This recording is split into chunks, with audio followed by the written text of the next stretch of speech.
Time flight marks the end of Doctor Who Season 19. It's been a very inconsistent season. For every story that still works really well, there's another that's absolutely terrible.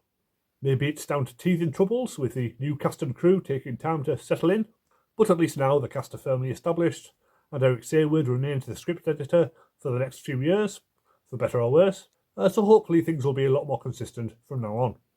The first episode is probably the best, with lots of impressive location filming at Heathrow Airport and on board Concorde. This is undoubtedly the reason why Keegan kept going on about Heathrow earlier in the season. It's basically the bad wolf of its day. Sadly, it's rather obvious they couldn't get permission to film in the air traffic control room, as here it's just one guy in a dark room, while in real life it looks like this, which would have been spectacular. So the TARDIS gets loaded on board Concorde, and they end up going back in time 140 million years, which is twice as far back as Adric went.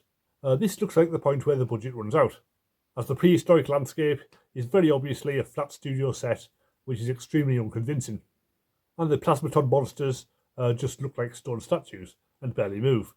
They probably shouldn't have tried to make such an ambitious script when they clearly couldn't afford it. We also get the first appearance of Khalid. This is perhaps one of the Master's better disguises, as it covers his entire face, although he does still have the goatee beard, which is a bit of a giveaway. Again, it's really unconvincing and also incredibly racist, with Anthony Ainley putting on a dubious accent from somewhere in the East. I'm not sure if it's meant to be Chinese or Arabic or Egyptian or what, but whatever they're going for, it doesn't work. And the language he's chanting sounds suspiciously like a bunch of made-up words. It's also completely unnecessary, as there seems to be no reason for the Master to adopt this persona in the first place, other than to be a shock reveal to the audience. What does work is the reappearance of Adric. I remember being really shocked by this at the time, and the fact that he goes out screaming definitely helped it stick in my memory.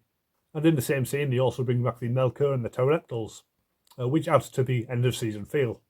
Eventually, it turns out that the Master's whole plan was to power his TARDIS with the remains of an alien race called the Zerafin, who are represented by two men in extremely bad costumes.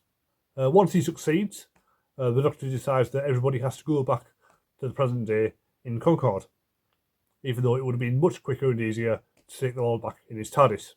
And in an extremely anticlimactic ending, they get back to Heathrow and stop the Master just by being present in the very place where he tries to land. At least there is a nicely ironic ending, as Tegan finally gets back to Heathrow, only to be left behind when all she really wants to do is carry on travelling in the TARDIS. Obviously, she comes back in the next story, but it does bring her character development full circle. And if we'd never seen her again, it would have been a nice note to end on. The guest cast are well below average.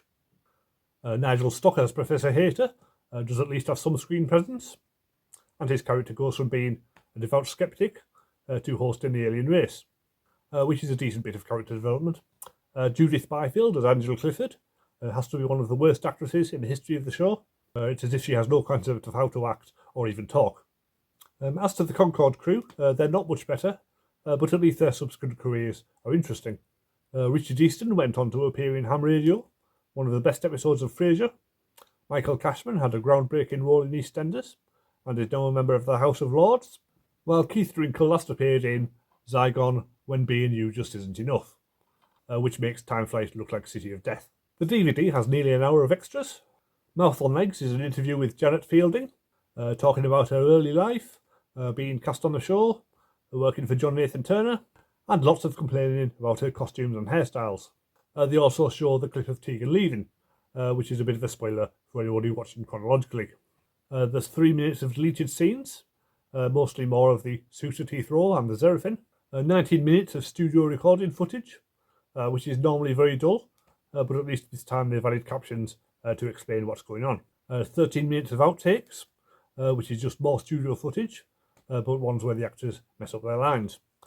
And there's a 4-minute interview with the writer Peter Grimwade about the differences between writing and directing Doctor Who.